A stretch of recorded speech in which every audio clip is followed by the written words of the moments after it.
Shut up and sit down.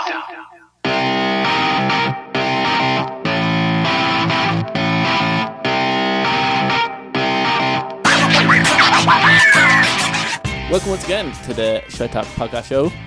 Mark and Ken. What's the story? Episode 131 of the Shite Talk podcast show.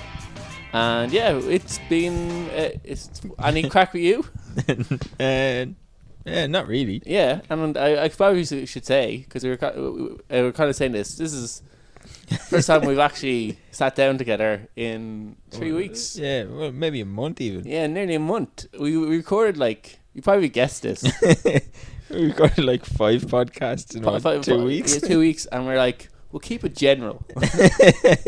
because we just won't mention anything that might have been early or old during the show. And you can figure out some of the episodes we're a bit confused about what day it is. Because we did 2 a week. So sometimes the episodes were recorded, and then the next episode that actually came out was recorded 5 minutes later. No, well, I mean, let's say we recorded one for the 120, I think it was 8th or something like that show. Yeah. No, I think 128.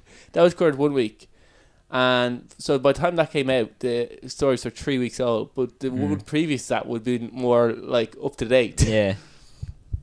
So yeah, we're as men were saying, we'll just keep it really, really general, and then I mentioned the election. Then I was I was trying to do maths in my head, which we all know it's a great idea for me to do. It's on-air maths. On-air maths. So I was trying to do up the dates, and I had to catch myself. I was like, oh yeah, maybe it has come or gone. Especially with the election that just passed. We're going as if 2 people who recorded a podcast. Yeah, we couldn't really find any news stories, and oh yeah, there might have been an election. Something might have crazy have happened, or the whole thing might have been flipped on its head. And we probably could have edited that bit out as well. I tried to edit it out. Oh, you tried to, and it didn't work. Well, I probably could have taken the whole thing out, and I was like, do you know what? I'll just leave it in. I was I was going to edit out, and I was like, I'll just leave it in. The idea that Sinn Féin are the largest party in Ireland right now, and we didn't mention it. We didn't mention it, and we were struggling at that stage when we said first stories. But I think the biggest one, the one that was the last one we recorded was the conspiracy theory. Yeah. And we were kind of looking for stories, and at that stage we were pretty kind of clutching at straws. Yeah, we're clutching at straws, and we're like, what stories do you have? And I was like, oh, I don't really have anything. What stories do you have? And he said, none. And I was like, do you want to do a conspiracy show? Let's do it. And we were like, yeah, okay. I was like, do you know anything about conspiracy theories? He's like, no. Will we do any research? Yeah. No. Yeah, we're we'll look into it a bit. Well, then we don't want to spend too much time. We have things to do. Yeah, I literally opened up Wikipedia. Yeah.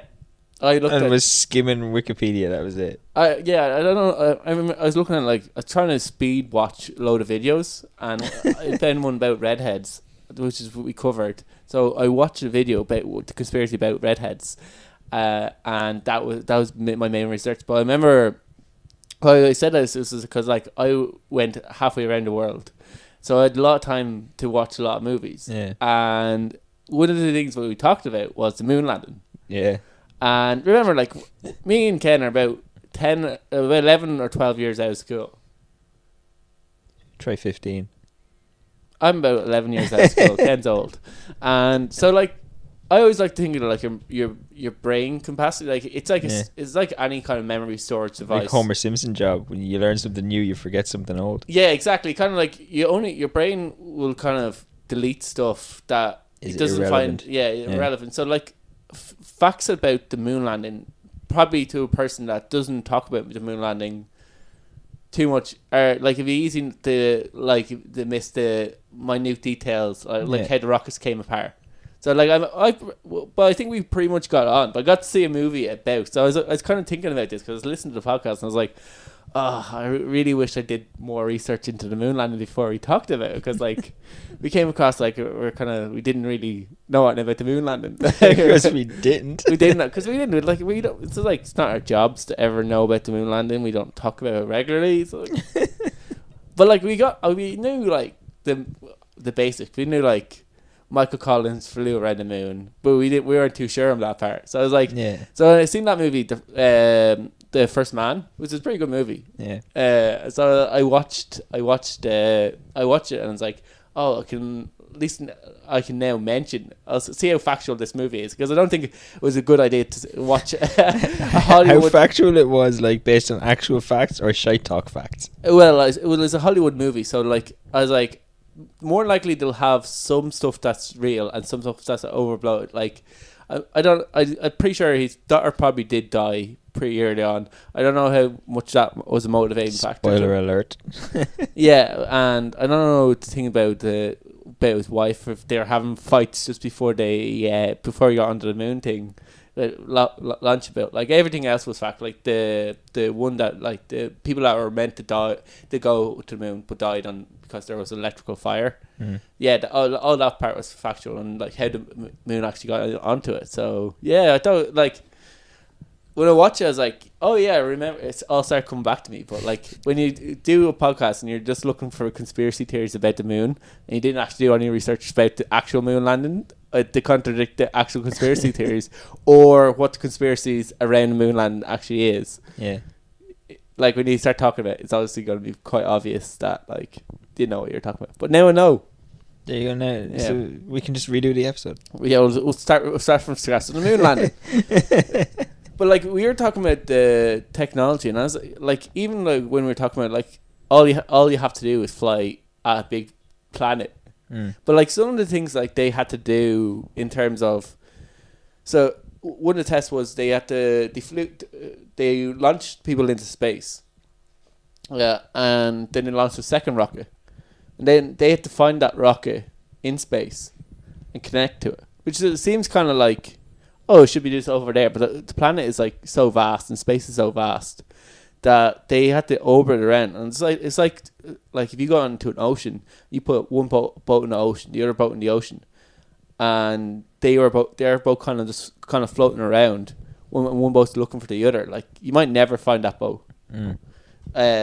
So like I thought that like just that thing where Michael Collins was orbiting around space, and they had to launch back up to Michael Collins. Like that wouldn't be like, oh, he's up there. We'll fly up there and we'll connect onto him. It's just that feat alone with the technology that they had on board. Yeah.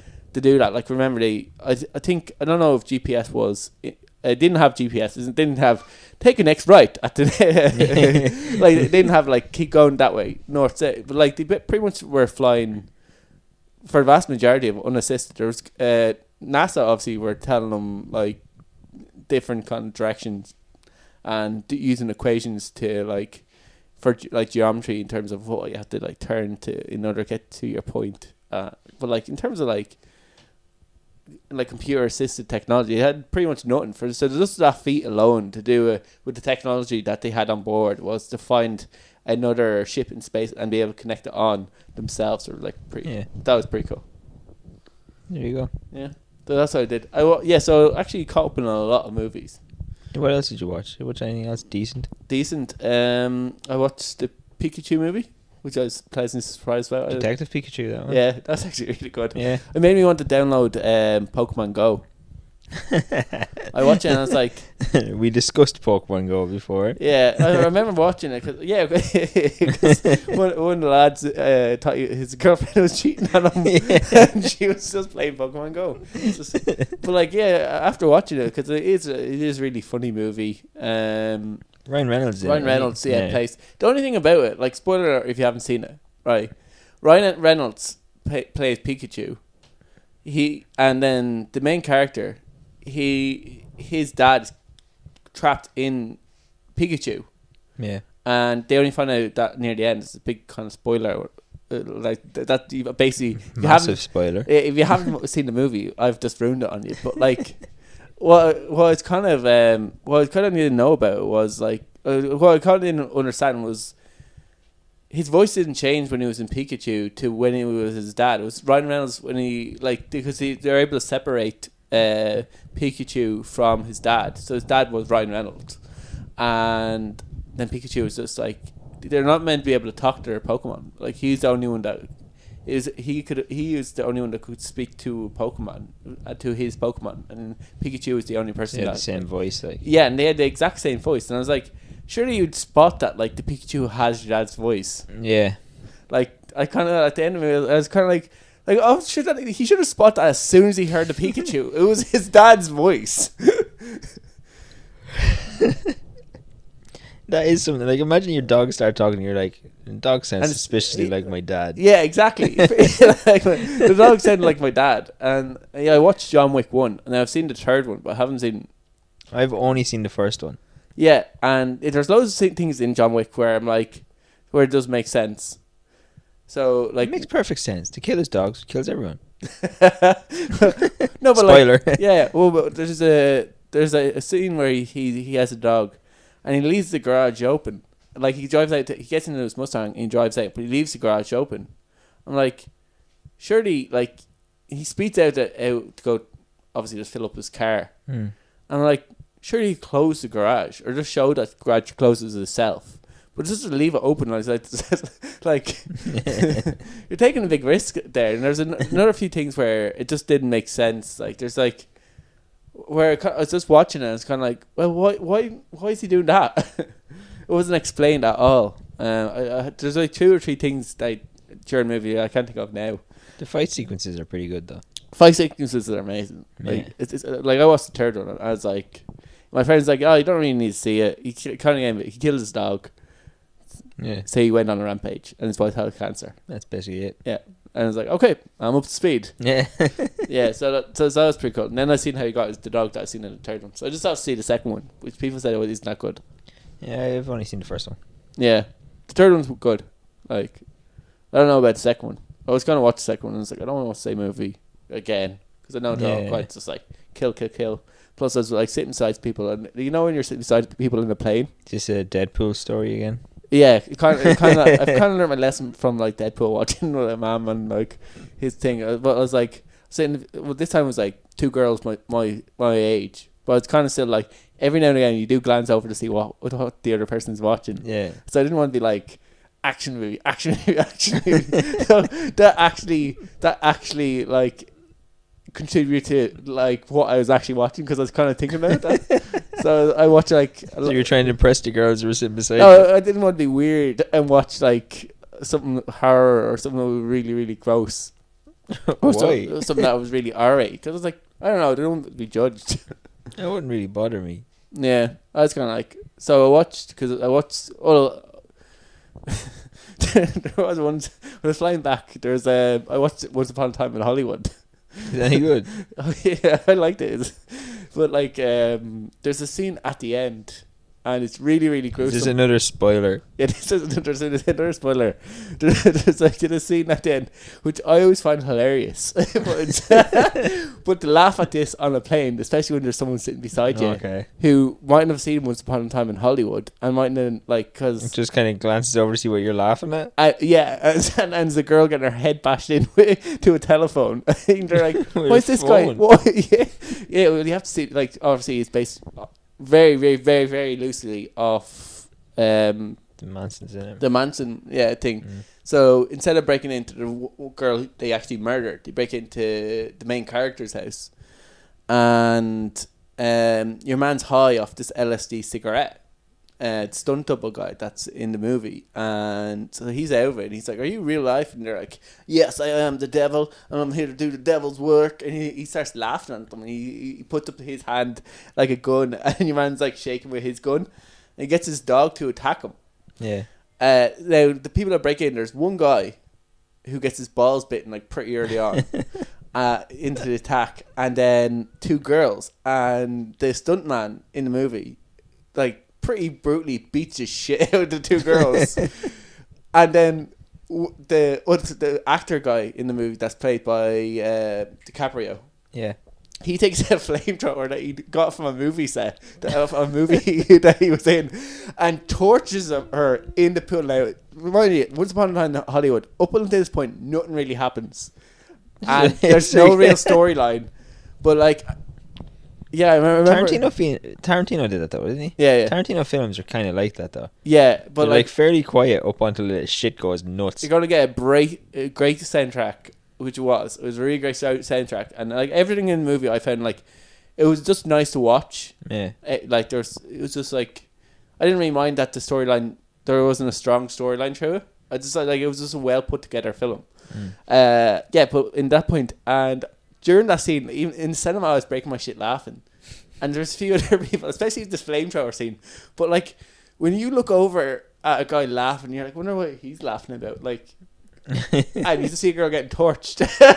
So like there's a point where I was like, I can't actually watch this because I will start laughing. So she's being torched and I'm kind of looking off to the side, like I'm like we're trying to cover my mouth, like because like it's just like to me it's funny because like if you watch a movie you know why I'm laughing at the fact that it's just so random. Because he hates hippies, so he starts saying something about hippies and he tortures them. Like sometimes like extreme violence in movies is hilarious. Yeah, like and that's the thing, like it's so over the top that it's just fucking funny. Yeah, obviously like violence against women isn't right. Yeah, and like against anybody really. Well, against anybody, but like I think a man hitting a woman is worse than a man hitting a man. Oh yeah, 100%. Everyone agrees with this. So for a man to like bash a girl's head into a phone out of contact. Into a phone? Yeah. Oh, I thought you meant with the phone. No, like it's on the wall. So he like minces her into the phone. Yeah, he minces her. She has a knife and like I think he sends the dog after her. She gets bitten and he slams her head into the wall and he keeps hitting it. Like it's pretty, like it is a pretty violent scene in the movie. It's a Quentin Tarantino scene, like if you ever seen one. But when you take the movie into context as a whole, it's just really, really funny. Yeah, that whole scene. Like, that whole scene's just so bizarre. And that like if you've watched the movie up until this point, I think most people will kind of snigger at it. Yeah. Like obviously on the plane, and if you look over and you haven't seen Once Upon a Time in Hollywood, and you see a guy somebody getting their face bashed into the phone, a dog biting this girl on the ground, another one getting her face smashed in, and the guy watches laughing. Yeah, it's a bit weird. So I was like, oh, I really shouldn't watch this movie. But yeah, it was good. It's kind of good because I caught up in like all the movies that I missed. Yeah, that's what I like about these long haul flights. Like, yeah, or sometimes you watch a movie that you wouldn't necessarily have watched. Yeah, exactly. It's been out and you're like, oh, yeah, I seen that it would look all right, and then I watched it. So you watch the movies you want to watch first, and then you're like, oh, I need to watch another movie because I have another 4 hours left. Yeah. Do you have any kind of like, when you're on a long flight, is there anything you kind of do? Not really, just watch movies. Yeah, and that's what I did as well. Maybe read a bit. One of my friends, I edited 1 or 2 podcasts when I was there. I kind of on the way over. Yeah, went over. I perfectly left a few of the podcasts to be edited, so that I had something to do. Yeah. But I remember one of my friends says he takes a walk around the plane. He just walks up and down. I'll walk a couple times. Walk around. I don't do that. I didn't do that once. It's like it's good for preventing blood clots. Yeah. I understand it. I probably could have got blood clot in my ass because I was trying to sleep and I was like over one cheek. Hey, like if I'm gonna go to sleep, yeah, I won't set an alarm to say, oh, time to walk around the plane around. Oh no, yeah. Like if I'm sitting there and I'm watching like fucking movies, I'm not sleeping. Yeah, I'll get up and I'll do a couple of laps. Yeah, when there's 2 people you have to get by, it's awkward because then you just see you walking around. Yeah, I always try to book like a seat that's like on the out. On the aisle. See, that's the worst seat to fall. No, the middle is the worst seat to fall asleep in. Yeah, middle is just the worst seat. The window is best to sleep if you want to sleep, and the aisle's best for getting out if you need to piss. So you kind of have to pick. If you got a choice, you have to really pick. Am I going to pee a lot? Because I generally don't pee too much on planes. Yeah. Like I might go once on a long haul flight, like a 13-hour flight. It's just I don't drink a huge amount of water when I'm on it, or I don't really eat a whole amount when I'm on flights. Yeah. So I don't really go to the toilet a lot. So, but like I remember being on flights with my friends and they're getting up every hour or so. 20 minutes. Yeah, going to the toilet. I'm like, you must really like that bathroom. But then it was like, it's something to do sometimes. Sometimes you're like on the flight and you're like, really need to do something. Yeah, you're bored. Yeah, so that kind of catches us up on until now. So I think we're okay now. yeah, so one of the big things was the coronavirus, Yeah. which by the way I have since I was on a long haul flight. So. Oh shit. Yeah, sorry about that. No. Have you caught it? Have I caught it? Yeah. No. I see. Like, I don't think it's like that big of a virus. Like, It's only really dangerous to like young people and old people. Yeah, 80,000 people have caught the coronavirus and 3,000 people have died. Yeah. But like 12,000 people a year die of the cold, like, or the flu. I suppose the part that they're probably worried about is that it's been like it's only like a couple of months. Yeah. Like that it's killing people quicker than the flu. Yeah. Well, 12,000 people a year die from. I think just in the US die from the flu. But generally, these people have pre-consistent ideas. Obviously, yeah. But the thing that people don't remember as well is that like coronavirus is like just a series of viruses. Like the common cold, the flu, pneumonia, SARS, and what was that fucking last one? MERS or something, Middle East. Yeah. They're all forms of coronavirus. Yeah. Like people going around going, oh, the coronavirus. Yeah, like that could be like the fucking cold. Yeah, exactly. Well, like, I think if you don't actually like, if people are like, it's just coronavirus, and just going about their regular day. You know, it's just like people panicking like so much about it. It's like, yeah, well, like, sure, all these things are a form of coronavirus. Yeah, but like, I think the main thing is like, if you catch the coronavirus, like, I don't know if the ratio between 3,000 and 80,000 is, but it'd be pretty low. Yeah, like, but like even if you're a healthy like person, if you don't have any pre-consistent ideas, if you have like asthma, you're kind of fucked to get the coronavirus because like that's kind of me. Yeah, so like maybe like, don't catch coronavirus. Yeah, like if you're on, I don't think you're going to Italy anytime soon or anything like that. No, I think we're one of a few countries in Europe that doesn't have any cases of it yet. Well, yeah, but Tenerife has it, and Tenerife is kind of like that's like a spare county that we have. I know it's obviously a part of Spain, yeah, but the amount of Irish people that actually go to Tenerife, like those Canary Islands, the amount of Irish and English go there, like I'd say like during the summer, the population of Irish people, the population of Spanish people, would be probably for every 3 Spanish, there's probably an Irish person. Yeah, it's probably 3 to 1 or even less than that. Like like we're lucky being an island. Yeah, like so far away from fucking most things. And into the winter, because like even like China, right? I know Italy. There's direct flights to Italy, but like when I first broke out in China, like there's no direct flight from here to China. Yeah, and worst thing would be first if it happened somewhere.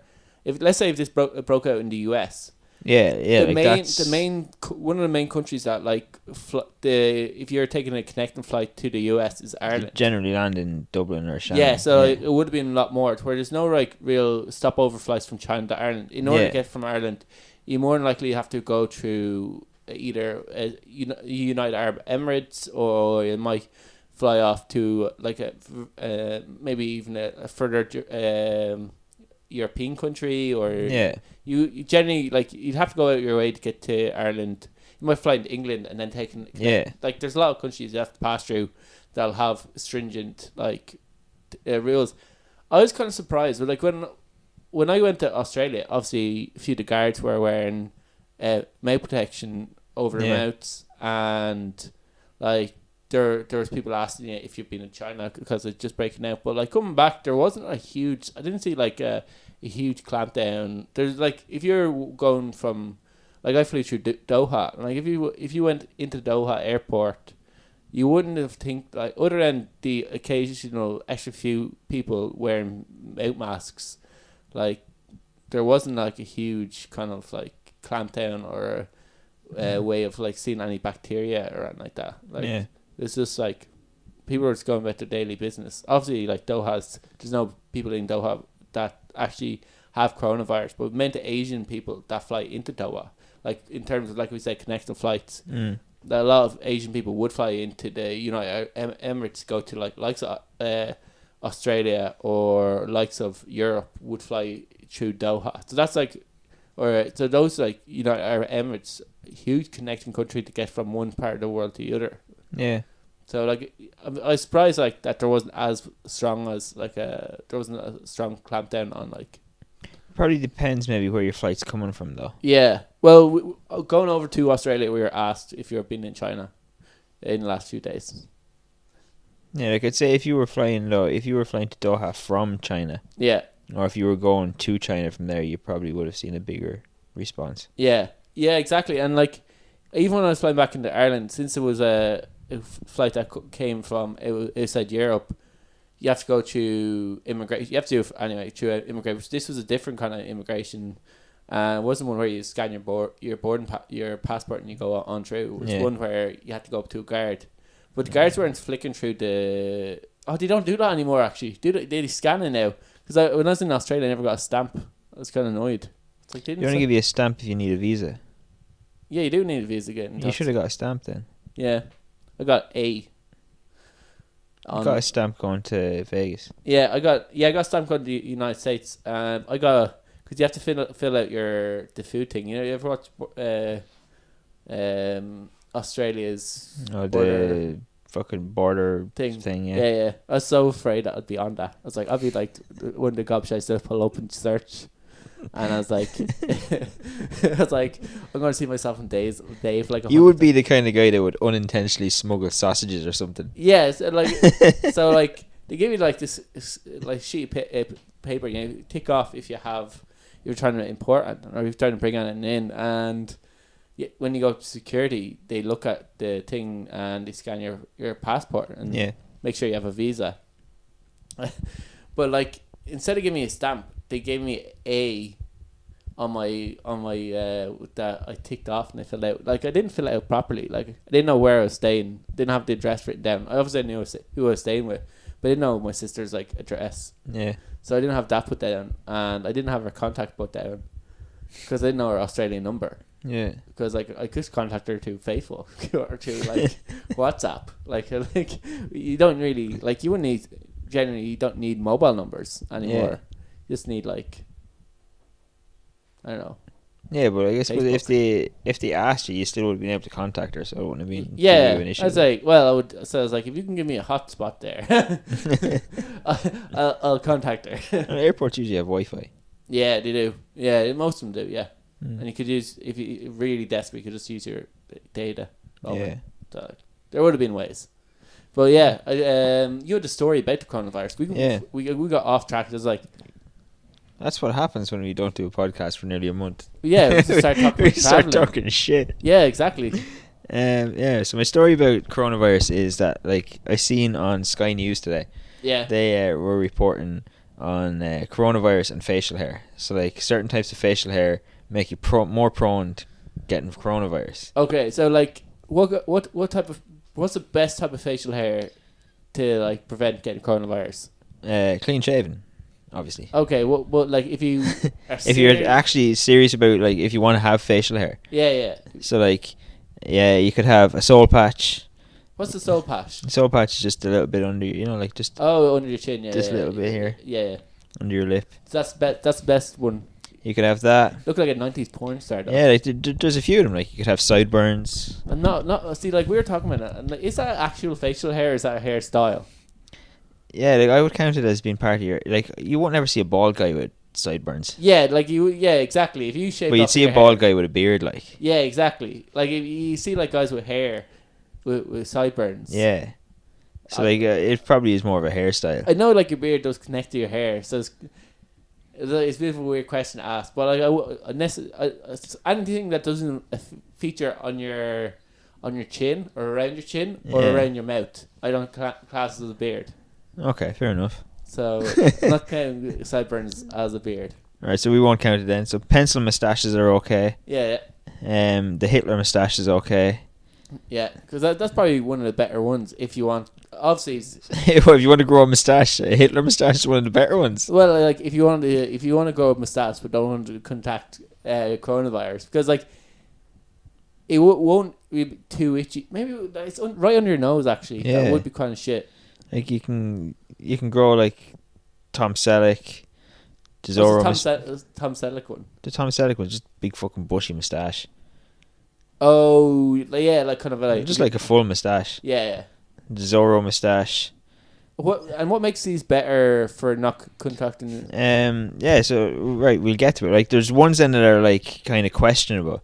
So like, like a horseshoe moustache, like bikers would have. Yeah. Or what's another one that's questionable here? Say like the Balbo thing that Robert Downey Jr. has. Yeah. So they're questionable because it depends on the length. So if it's not, the face mask can't come in contact with your whole face. Yeah. Can't provide a full seal. It's bad facial hair. It's like a full beard is very bad. Oh, so if even stubble is like bad. All right. So we'd be kind of fucked. Yeah. So like anything that where the mask can't form a full seal around your mouth and your nose is gonna get you coronavirus. Yeah, because I was looking at like a lot of people who are like going through airports. You see a lot of people wearing the face masks, and I thought they were kind of stupid. For one reason mainly was, okay, you have a face mask on, but you're not wearing gloves, and almost people are wearing it as almost a fashion statement. Yeah. Rather than I want to wear this to prevent the chances of getting me coronavirus. Because like they're not wearing gloves. Like if you're not wearing gloves, or you're just regularly washing your hands, or you're not regularly washing your hands. Like obviously I didn't see anyone take out like antibacterial hand sanitizer and start washing their hands before they eat or anything. Like you're gonna be like, if you scratch at all around your mouth, or even if you take off the mask, then you're going to have your hands more than like you're going to come in contact with around your mouth. So if you even brush off around your mouth, next time you're eating, like you could get, if you did touch off something that had the coronavirus on it, like a handlebar or a seat or a tray or even a table in a restaurant. Yeah. Like you could get coronavirus. Like I remember, I've heard stories of people in restaurants getting food poisoning because they ate food that fell on the table of a restaurant. Yeah, Like, it can happen. Like, yeah, exactly. Like those, like, they get wiped down, but like the clot have wiped down probably 50 million tables. Yeah, and they've only wiped them down. They're not spraying that on it. So like the fact if that has any kind of detergent that kills bacteria all on it, or if they're not just actually making them more. Yeah. They're basically pushing off the crumbs or any sticky things. Another thing about the mask, right? So obviously, you're not wearing gloves is one. Yeah. Another one is, like, a lot of people are wearing them on flights and stuff because obviously you don't know who's around and the air is recirculating the plane and stuff. Yeah. But everybody gets fed at the same time. Yeah. So everybody's taking their mask off and eating at the same time. So wearing your mask is pointless. Yeah. Oh yeah. Exactly. Like, and remember, like, actually, all the food are generally like have packaged. I know the food is generally packaged, but the air is still recirculated. So if somebody like 5 rows ahead of you has coronavirus and they're snotting and snorting around the place, the air is getting recirculated anyway. I see people like they take it up, like they're getting a bag. They had their mask like just up over their mouth. Obviously, they got a bit warm wearing it, and they start taking it off. Yeah, like they're only wearing it when maybe they're in the airport in queues, which is like, okay, that might be a time where you might get it, but like if you're in any place where the air is just being recirculated, like either everyone on this plane is going to get coronavirus, or they're not going to get. I don't care if you're wearing a mask. The chances of you, just because you're wearing a mask and you're on a plane and the coronavirus is in that plane, chances of you not catching the disease is probably pretty low.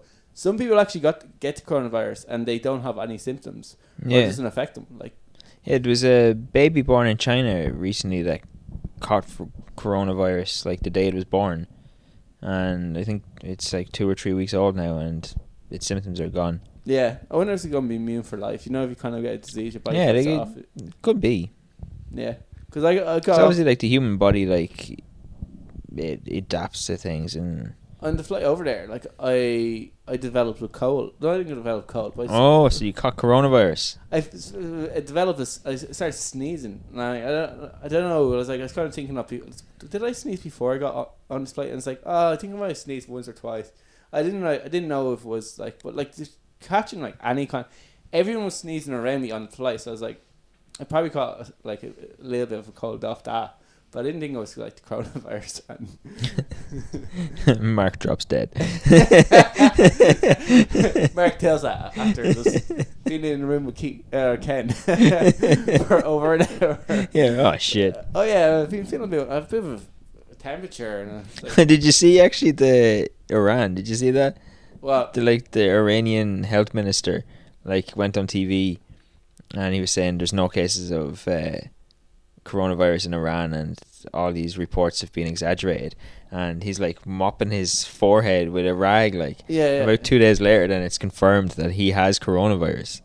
But he's on TV saying no, nobody in the country has it.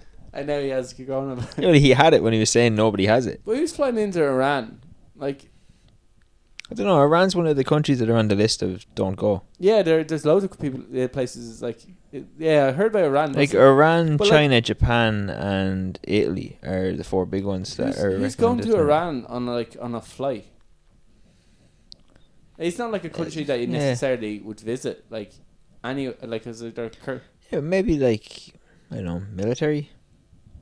Maybe there's Chinese people that'll go over there, business.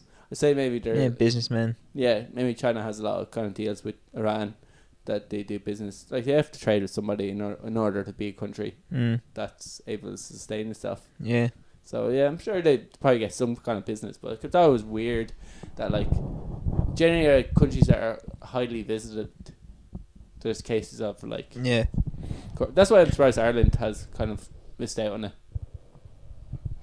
People come to us. But it's probably because like shit weather. No, not shit weather. Just people that are coming from. Well, obviously with Italy being like one of the countries now, it's going to become a higher risk. But like, I think Tenerife, like if it was in Tenerife, it might as well be in Ireland now because like when it was China and Japan, there's very low risk to Ireland because there's no direct flight here. Who goes? Yeah, but there won't be a lot of. You're going to start showing symptoms probably before you get here. Yeah. Plus, if you show in your passport in any airport that you've been in China, if they scan your passport, which you have to do, and it comes up China, you're going to be questioned. Like and be questioned by guys in hazmat suits. Yeah, exactly. Like, and plus there's one guy that had been in China that took a flight from Russia to Ireland. So he's on a connecting flight, and men in hazmat suits collect him from the airport. Yeah, like the plane landed in Dublin, and they were able to, like, they were pretty fast on the ball, and they said there'd be a person on the flight that was in China, and they picked him up and they brought him into quarantine to see if he was alright. Yeah, he was. But imagine being on a flight, seeing men in hazmat suits going. Because they just hand everybody else a sheet of paper. Yeah. Everybody else gets a piece of paper when you're getting off the plane. Have you seen that? Oh, really? Yeah, you get a piece of paper when you're getting off the plane saying you've been on a plane that has a passenger who potentially has coronavirus. Please, like, quarantine yourself. For 14 days. Yeah. Jesus. Imagine I won't be in for 14 days. Imagine taking 3 weeks off to go to Australia, coming back, ringing your boss and saying, I won't be in for another 2 weeks. Sorry. Yeah, well, like, I remember my sister's husband, he had a cold. And, like, he hadn't been on holidays or hadn't left the country. But since there was, like, 13 cases in Australia, he had to, just because he had a cold, he had to spend 2 weeks at home. He had to work from home for 2 weeks. And because like that, they didn't know how he caught that cold. Could have just been a regular cold, but also there's a small chance that it could be coronavirus. You go into that. Well, technically, it was coronavirus. I think it was a cold, not a flu. I think there's a difference between like a common cold. Yeah, I think common cold is counted as a coronavirus. No, I don't think it. I think it is. I think it's because there's a kind of a weird number on the virus. And that itself is what they call the coronavirus, and then everything else has a different. It's made up by different bacteria and has different chemical code or different code based on its bacteria profile. That, like SARS, we a different sort of thing. To like, there's people in Cork have rubella. Yeah, seen that. That's making a comeback. All these ancient diseases because people don't get vaccinated. Fucking cotton. Yeah.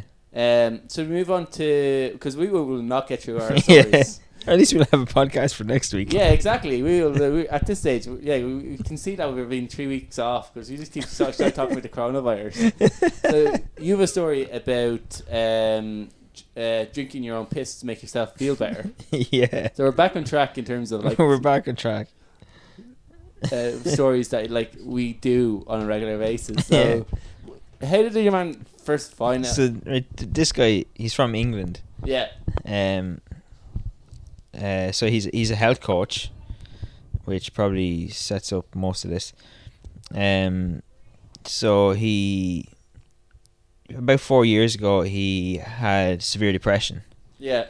And he read a book on urine therapy and how you can use urine therapy to treat depression.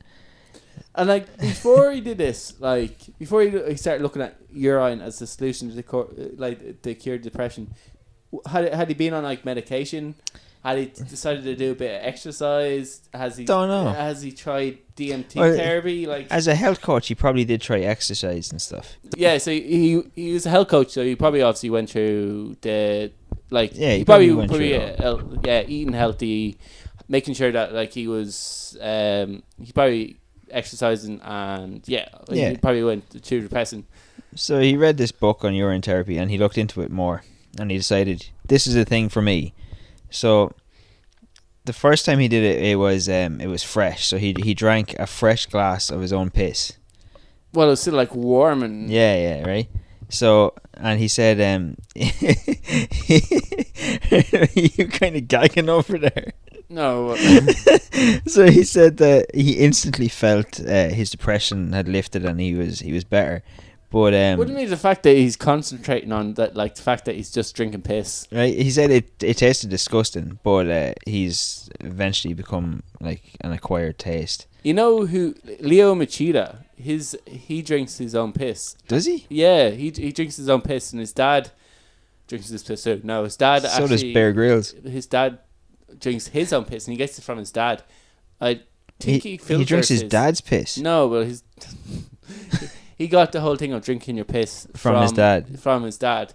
And the idea is that like when you drink your piss, it has like some of your hormones are in piss. Yeah. So, but like generally, all your piss is basically stuff that comes from your kidneys. Yeah, it's waste. Yeah, it's waste. So like there's like toxins and all. So I think he filters his. Like I'm surprised with a health coach, he didn't put it through a purifier. He does other shit with it. So he boils it. So he started drinking it and he decided that fresh piss wasn't for him. Yeah. It didn't taste overly great. So he this is where like he's clearly an idiot. He found a Facebook group. Yeah.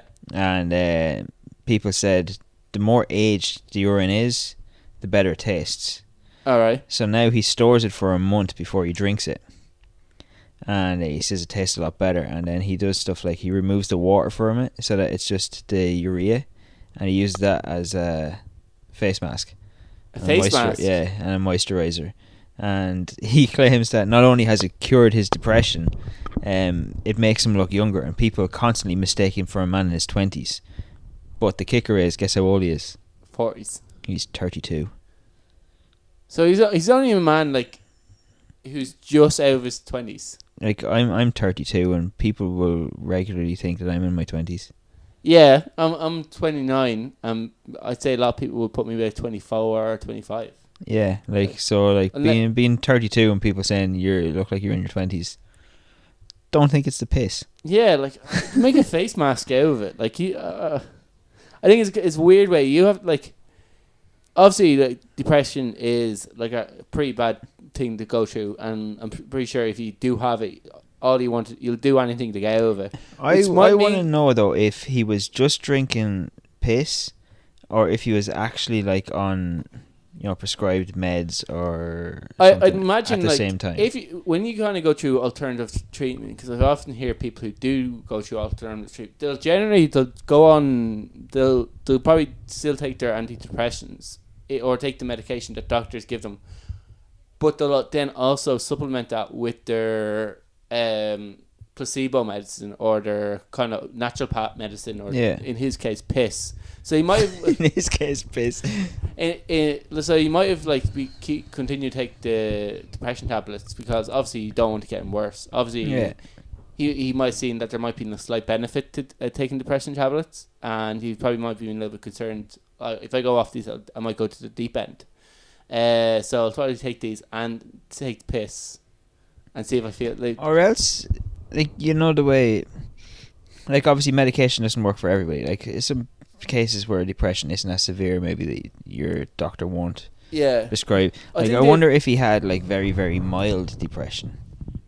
Yeah, that could be in the case as well. And that it just kind of naturally, obviously it runs in cycles, so that it just kind of naturally passed. Yeah. Oh yeah. And it just coincided that he was drinking piss at that time. Yeah, but obviously if he found this online, there's probably other cases of people who also drank piss, but it could be a cycle thing. Yeah. And sometimes a placebo will work just as well as a cure. Definitely, yeah. So if it was a cycle where he was coming naturally off it, it could have been drinking the piss himself, and the fact that he actually figured out a cure. He found out a cure that the doctors didn't find him. It could be a little bit of that.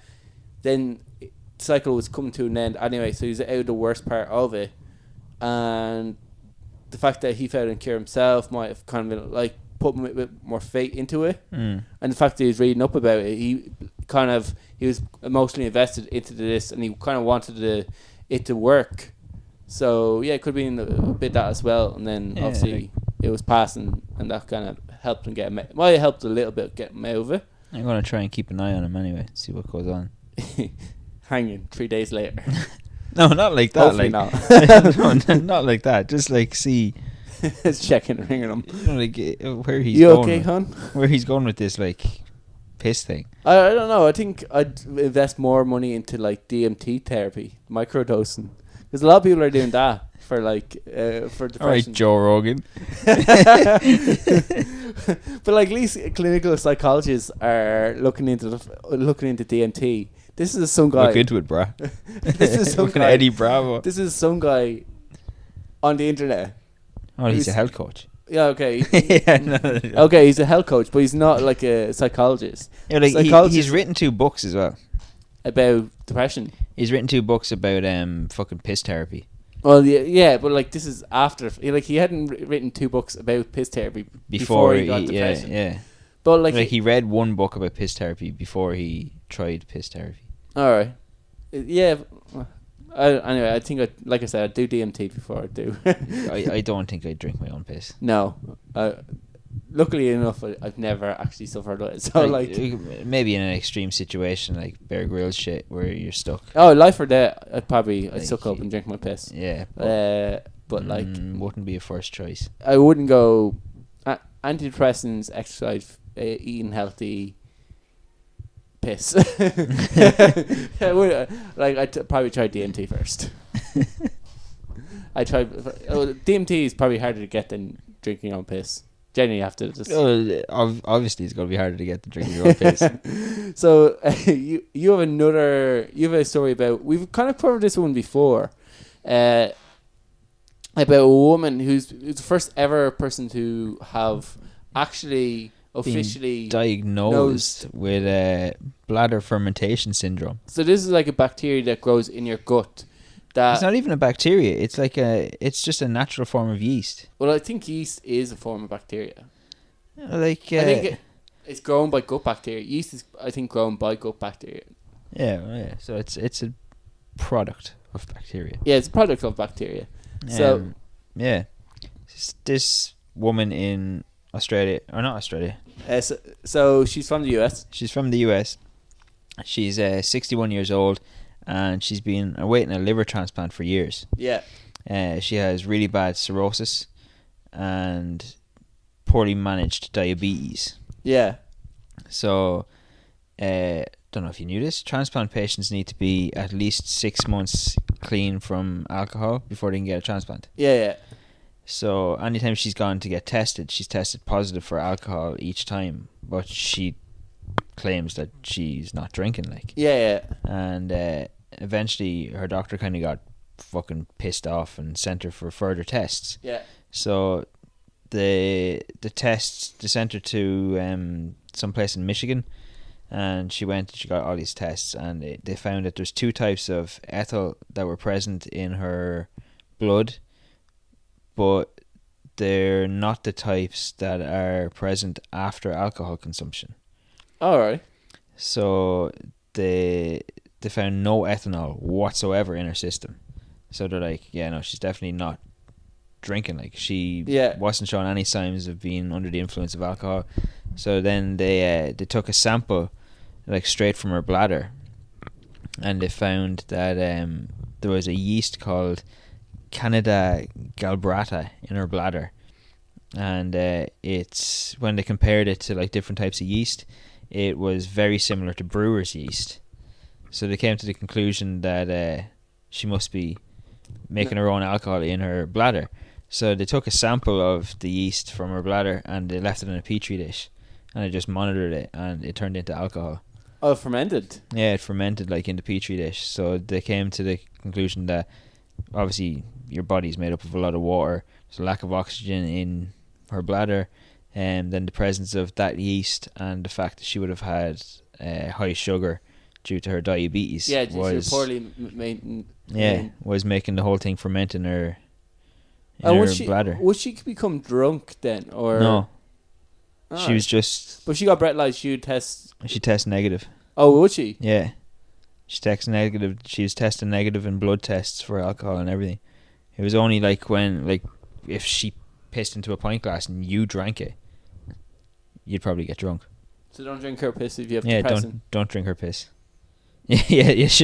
She shouldn't try piss therapy. Yeah, no, so it won't really work for her.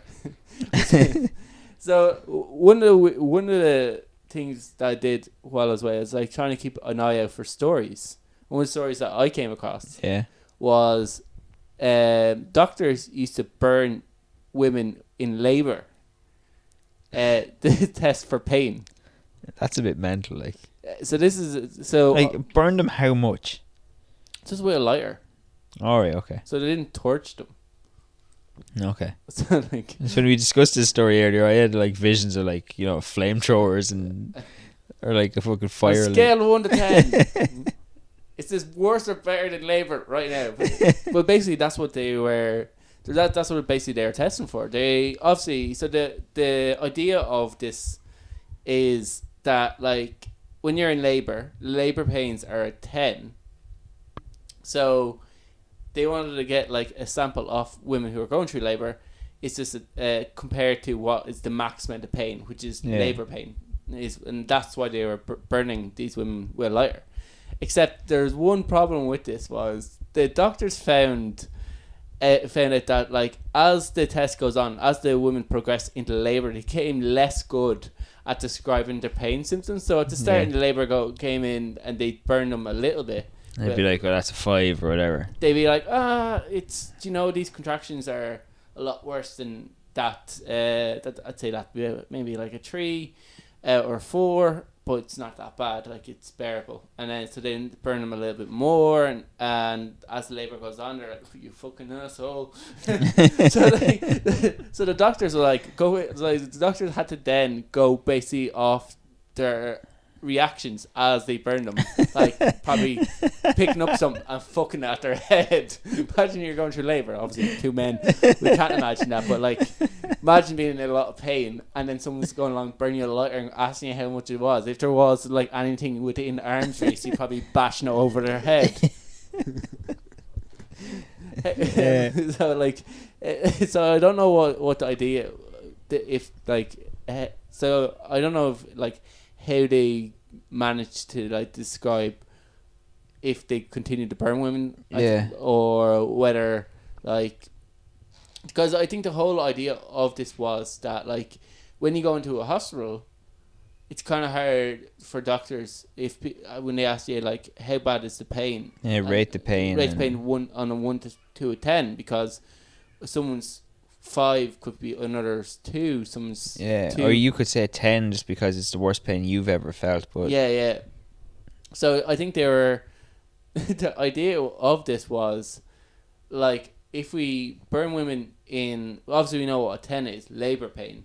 So if we burn women throughout labour and they rate their pain, if a patient can come in with pain symptoms, we could just burn them and ask them, is this worse or better? Or even if we didn't actually burn them, we could go, compared to a burn, like off a lighter, how bad is this pain? And obviously, maybe if you burn yourself off a lighter, it might be a 1 in terms of pain, or a 3 depending what you're like. So a patient might come in and goes, oh yeah, it's definitely like if worse than a burn off a lighter, like a little burn. It's like, well, how much worse is it?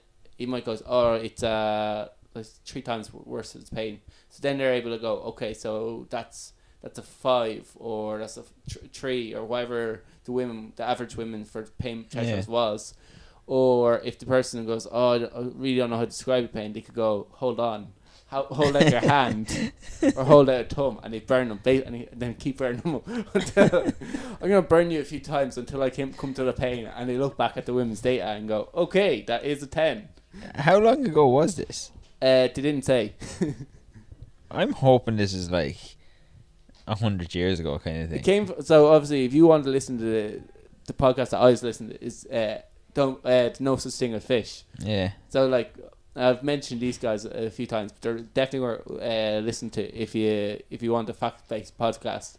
Listen to they go through. If you listen to the Shite Talk podcast, you probably don't want a fact-based podcast. You want your shite as well as your facts. You want a well-balanced podcast diet.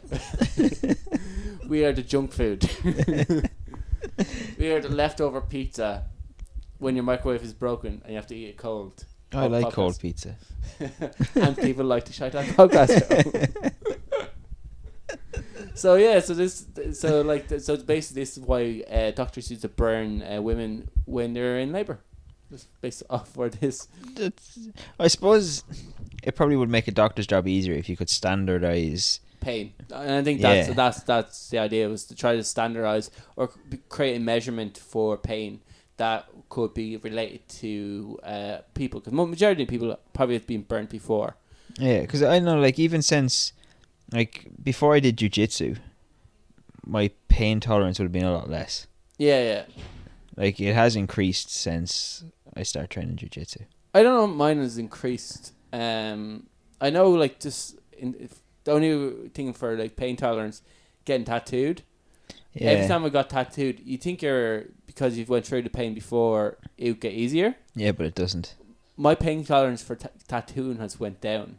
The first time the first time I got tattooed, it was like a 3.5 hour session, and by the end of it, I was like, oh yeah, I was kind of glad if it was over, but I wasn't in agony for any of it. And then remember, it was different parts of your body you're getting tattooed. When I got my sleeve done, like, I remember one session was 7 hours, and I was only passing out over.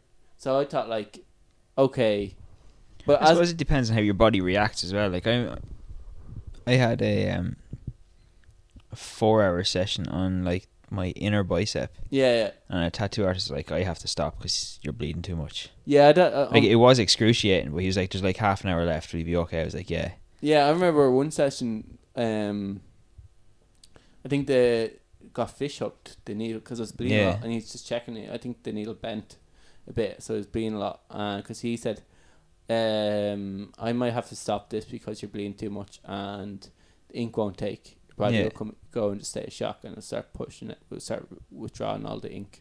So you might have to come back, but he continued on. It was grand. Like, so it might maybe just the day that you had your 7 hours was just a bad day.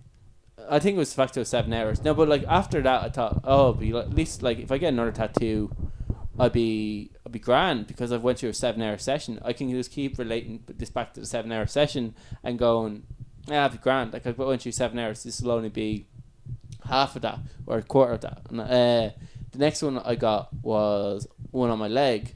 Remember, my first tattoo was on my leg. This was on the opposite side, slightly a little bit more onto the shin, and halfway through I was biting my phone cover, and like I'd never had to like crunch on something, I was able to always just look away. Anytime you look at it getting done, for some reason with me it's worse. So I always leave stuff to read or that are on the walls. I go, okay, I'll read that and I'll stare at that and I try to go on my phone, play pool on my phone, which I did for a bit, but like the pain got a bit much. Like, so like that one was like really bad, and it was only like I think 4 hours.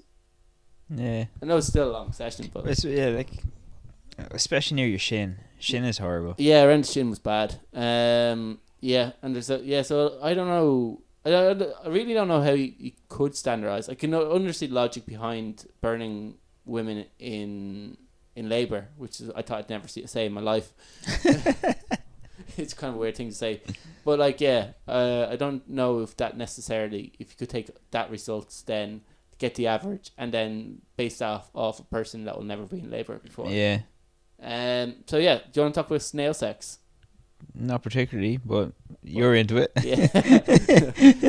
Exactly true how I described this. I said because it's interesting. I was like snail sex because it's interesting. So snails are hermaphrodites, they both male and female parts. Hermaphrodites. Whatever. So I thought this was quite interesting because we've already learned the thing. Yeah, in order for them to have sex, first of all they have to leave their shell. So they come out of their shell. Okay.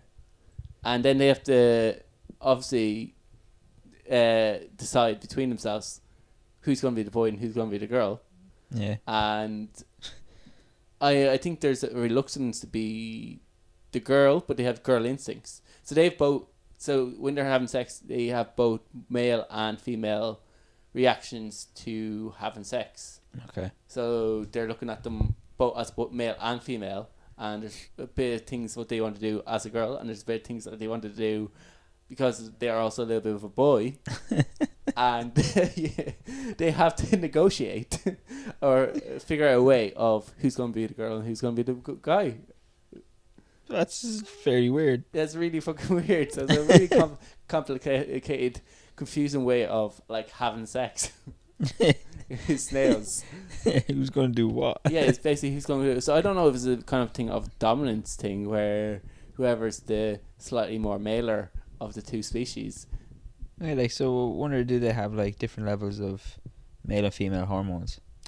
Yeah, you'd imagine that. Like that one would obviously like be slightly more male than female. Yeah, exactly. Or because obviously, or be more dominant. Yeah, or slightly more aggressive, so they become more male oriented. But it's a weird, confusing thing in their head of where obviously a part of them, at the end of the day, probably just want to have sex. So, but like they're obviously they want to either. I don't know if there's maybe some snails like being penetrated, the others like being the one penetrating. But it's very penetrator. But they basically have to figure out between them two of them because obviously both of them are going through this weird thing of where they're not male or female. But what happens if the two of them decide that they both want to be the male? Well, they probably have to fight over it. Judging by animals, or maybe you go, let's find a third snail. Let's find a third snail. And or a fourth snail, and then decide. Yeah, because I think I don't know if they prefer being the male snail or the female snail. I don't know with this, but they'll have female kind of reactions to for having sex, and they'll have male reactions. So some things are getting harder, and some things are getting wetter. And yeah. As if this conversation couldn't have gotten weirder. Well, but put into like a male human context, that'd be kind of they're having both male and female levels of attraction. Yeah. So the two things are happening at once for them. So they have to kind of negotiate or themselves around this very confusing situation in order to have sex. That's very fucked up. Yeah. Oh, I never knew that. Yeah, so it's kind of a little bit interesting. So I thought, and I don't know if it's a myth or not, but apparently rabbits can change sex. I've never heard that they can. I know there are some bird animals that can. Well, I think there's some bird animals. I don't actually know it, but I think there's bird animals that can. I know there's definitely fish that can. Yeah. I don't know if our beloved penis fish is from our penis fish or Dave the Duck. Oh, he's definitely a male. Yeah, he's a eunuch. He's gone now. He got his dick cut off, but like before that, he's a regular. Just in case you didn't know. Yeah, he's a regular. He was a regular Jack the Lad, helping off anybody. Like, I'm pretty sure he's definitely male. Like if he was a snail, he'd definitely always be the lad. Oh, yeah, he'd be the most aggressive. Yeah, exactly. Always the most aggressive. Poor old Dave. Yeah. So I think I'll leave it after at snail sex. Yeah. I did another story. What a subject to sign off on. Yeah, exactly. So it was one that Radio Labs they were talking about. It's another podcast I listened to while I was on my flight, and your man was pitching this idea about why he wanted to cover snail sex, but he never got the chance. Obviously, the producers of like Radio Lab said, "I just don't really think it's that interesting." And he was pitching the idea of why he thought snail sex was interesting. And I should have looked into it more, but now because everything reads your internet history, I really didn't want snail sex on my internet history. That would have been funny. What sort of fucking pop-up ads would you be getting? Dublin Zoo is half price on a Tuesday. But not for you. Yeah, you're no longer welcome in the zoo. Yeah, imagine getting an email after searching up fucked up things. Please don't come to this. You can now add it to the list of people that are not allowed in this whatever ad thing that sells Google ads. Like that would be fucking funny. Google are like we're gonna actually monitor people and be like, if you search weird shit, then you aren't allowed in like playgrounds or at zoos or in certain restaurants. So like if you're like a PETA. Yeah. So if like imagine Google tracked your locations and would warn people of like a steakhouse. There's a PETA person like 7 kilometers away. Run. Or there's a PETA person about to come to your restaurant. Yeah. So they can like alert security that their restaurant might be attacked. A bit Black Mirror shit by the end of it. But there it is. We'll leave it at that. The Shite Talk podcast is back. Really didn't leave since all our shows went out. Yeah. So yeah. Remember to send us in random shit. Yeah, exactly. And we'll talk about your random shit. And yeah. That's about it. Talk to you next Thursday. See you later. Hope you enjoyed. Good luck.